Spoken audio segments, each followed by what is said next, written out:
Having that system in place lets you know how you're going to create something, how you're going to get it out, and you don't have to think about it too hard. You don't have to worry about, did I miss a step? Did I miss a platform? Did I miss a scheduling?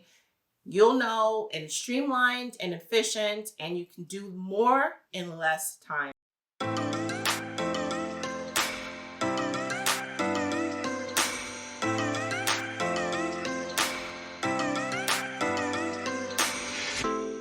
Hey girl, I'm Margaret McGriff. I am a marketing coach and I work with working moms who are struggling with their side businesses, gain back their time, ditch the mommy guilt, and finally grow their side business. Now, in today's video, we're going to go along with the same flow that we have from last week when we were talking about organizing our ideas, and we talked about content calendars and how they're great tools to have when we are marketing our side businesses on a limited time budget. But there's something else that you need to have in place in order to grow your business in a way that feels good, is sustainable, keeps you consistent, and makes the best use of your time, and that's having a marketing workflow or process. What do I mean by a marketing workflow or process? It's just simply the system that you put in place that helps you create and then distribute online content out into the world in a way that grows your business and brings clients to you. Having that system in place lets you know how you're going to create something, how you're going to get it out, and you don't have to think about it too hard. You don't have to worry about, did I miss a step? Did I miss a platform? Did I miss a scheduling? You'll know, and it's streamlined and efficient, and you can do more in less time. And that's what we're all about over here, especially since we're working moms with full-time jobs and taking care of our kids and having this side business, right? Now, I will tell you, like I tell you in a lot of other videos, there is no one size fits all system. There's no template. There's no, you have to do it this and that way. Our businesses are as unique as we are. And that means any processes, systems, tools that we use are unique to us.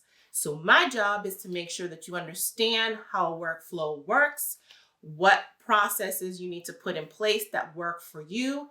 And in that vein, I'm just going to share my marketing process and workflow so that way you can get inspired, take some notes, try some things out, and see how it works for you. So that's what this video is all about, to inspire you to take action, and just know it does not have to look like mine. All right, here we go. So the first step in my marketing process and workflow is creating long form content first. Now, what do I mean by long form content? We're talking videos like this one, blogs, articles, anything that takes up a major chunk of your time and brain power, right? Maybe it's webinars for you. Maybe it's courses that you put out. Whatever that looks like, it's your biggest content thing that you have for your business, right? So for me, it's YouTube videos. So I make sure that I create those first because they take more time, they take more energy, and I want to make sure they are done and out of the way. Now, full transparency and pro tip when it comes to creating long form content. So before I touch Instagram, Pinterest, email, I make sure my videos are done and created first. So when I sit down to create videos or getting ready to create videos, I make sure that my scripts are done. I have everything outlined so I know what I'm talking about. I make sure I have all of the SEO, keyword research. That means search engine optimization, meaning that I want to make sure that my videos are found by people who are looking for them. So I make sure I have those terms done. Titles, thumbnails, all of that is put together, and then I sit down and I record, right? So pro tip when it comes to long form content, and again, this goes for videos, this goes for podcasts, and this also goes for blogs, right? Do them ahead of time. That's why content calendars are great, right? Because if you know that in April, you want to do videos that talk about a certain topic, you know, in March, you can actually put those videos together film them, edit them, or the podcast episodes, or the blog post, whatever that long form looks like for you. You can get that all done, created with time and calm, and then have them uploaded and ready to go in April. So, full transparency. When I started this YouTube channel, I actually recorded all the first 4 videos ahead of time. So I launched this channel in February. I spent all of January filming because I wanted to launch in February and feel comfortable knowing that 1, there was consistent videos coming out during that month. And then 2, I can figure out what my workflow and process would look like, how long it's going to take me to film, how long it's going to take me to do the keyword research. So that way I can plan accordingly and put it into my schedule in a way that isn't overwhelming.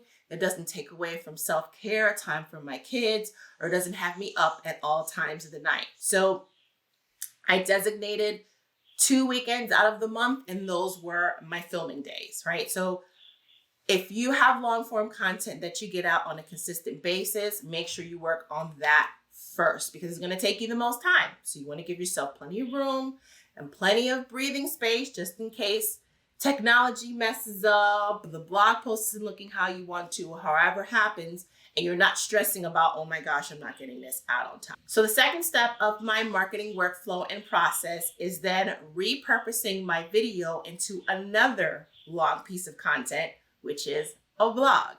So being that I've already given all the information I want to share in a video, I wanted to also give my audience an option to read it. Maybe they don't have time to look at a YouTube video and they want to read an article instead. So then I take that video and then I have it transcribed into a blog post.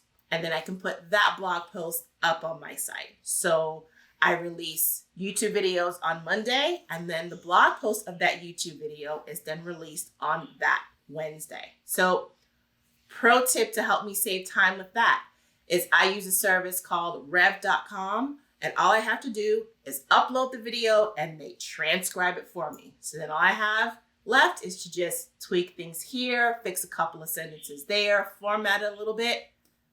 30 minutes to have a blog post, right? Nobody's trying to recreate the wheel.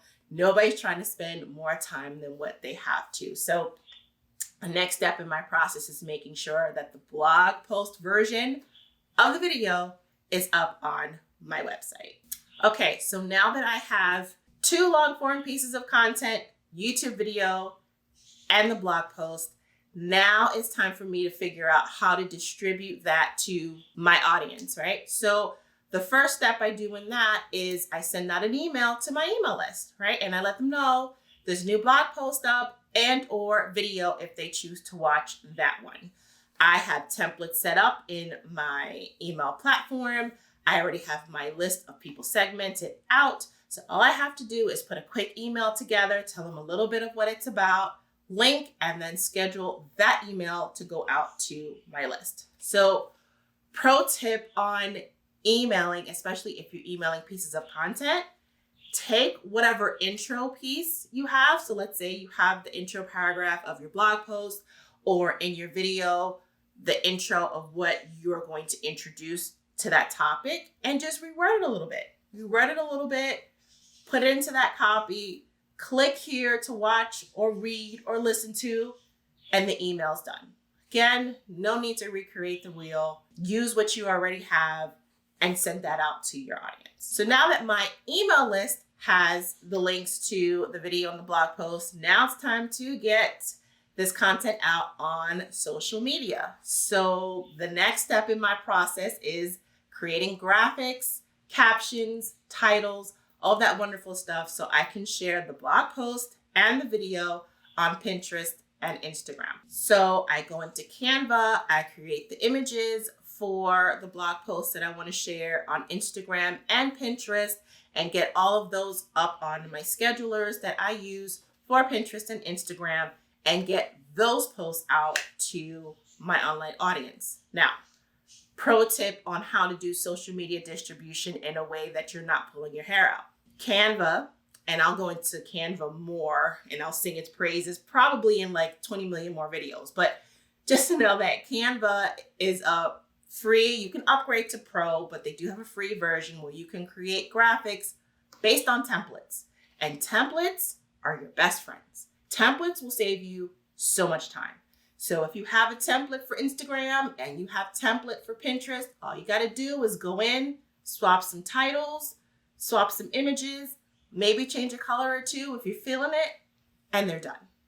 No need to sit and recreate a new set of images every single time. No need to be stressing about what the Pinterest pins are going to look like. You have templates. All you have to do is go in, swap some stuff, and you're good to go. And this also helps you stay consistent on Instagram and Pinterest when it comes to your brand. So in Canva, you can save your brand colors, your brand fonts. So when you have templates, you know everything is going to look good. Everything's going to look really nice on that Instagram feed grid, and everything's going to look good on your Pinterest profile. So templates are your friends. So once I'm done with the video and the blog post and the email, I create those templates and I get everything sent out to my audience. And that's it. That's my process. I don't try to make things complicated because there's no need to make things complicated. My biggest goal is to make sure I'm consistent in doing things that fit within my schedule. So again, I reiterate that there is no one size fits all to this process. Your process does not have to look like mine.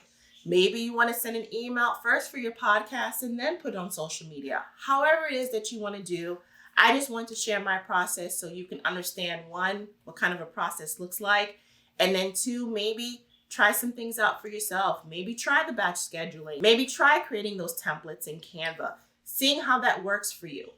A lot of the things in my process were trial and error. I tried some things and I'm like, this doesn't work for me. Let me go try something else.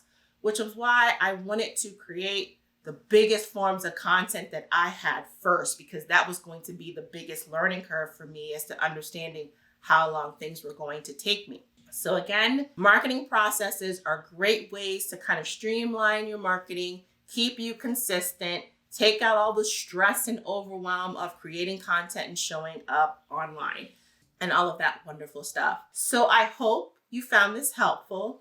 Now, if you would like to get some feedback on your marketing process or system, or you feel like it can be tweaked, or if you're not sure if you're making the most of your time, I would love to jump on a free 20-minute call with you with my Savvy Side Hustle marketing assessment. And that 20-minute call, we'll get together and we'll look over your marketing process. We'll look over your time management, your schedule, also your content calendar, and I will give you my feedback, my suggestions, my pro tips to make your life a little bit easier, like we did in this video today, and so much more. So I do have limited spots on my calendar for these calls, so make sure that you click the link below to schedule your free 20-minute call with me so we can make sure that your marketing process and system is working. Okay, so again, thanks so much for tuning in. Click that link below. Also, make sure you subscribe to the YouTube channel. Don't forget to hit the bell, and we'll be chatting next week. Bye.